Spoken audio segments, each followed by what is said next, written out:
તો તહેવારમાં નફાખોરી માટે મિલાવટ કરનારાઓની હવે ખેર નથી, કેમ કે બનાસકાંઠાના ડીસામાં ફૂડ એન્ડ ડ્રગ્સ વિભાગનો સપાટો. જીઆઈડીસીની બહુચર ડેરી પ્રોડક્ટ ફેક્ટરીમાં દરોડા પાડવામાં આવ્યા. 734 કિલો શંકાસ્પદ ઘીનો જથ્થો આ કાર્યવાહીમાં જપ્ત કરવામાં આવ્યો છે. ફૂડ એન્ડ ડ્રગ્સ વિભાગે 4,15,933ની કિંમતનો જથ્થો જપ્ત કર્યો છે. બહુચર ડેરી પ્રોડક્ટમાંથી ઘીના સેમ્પલ લઈને લેબોરેટરીમાં મોકલાયા. ભેળસેળયુક્ત ખાદ્ય પદાર્થનું હબ બની ગયું છે ડીસા. અનેક જગ્યાએથી ભેળસેળયુક્ત ચીજ વસ્તુઓ હજુ પણ કાર્યવાહી જો કરવામાં આવે તો મળી શકે છે. રાજકોટમાં જશોદા ડેરીની મીઠાઈમાંથી જીવાત નીકળી. પુષ્કરધામ ચોક નજીક આવેલ ડેરીનો આ વિડીયો સામે આવ્યો છે.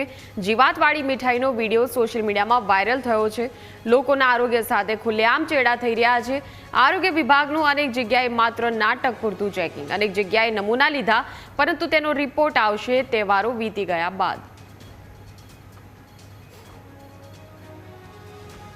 તો જશોદા ડેરીની મીઠાઈમાંથી જીવાત નીકળી. આ દ્રશ્યો અમે આપણે બતાવી રહ્યા છીએ કઈ રીતે એક ગ્રાહકે મીઠાઈ ખરીદી હતી અને બોક્સમાં ચેક કરતા તેને મીઠાઈમાંથી અંદરથી જીવાત મળી આવી.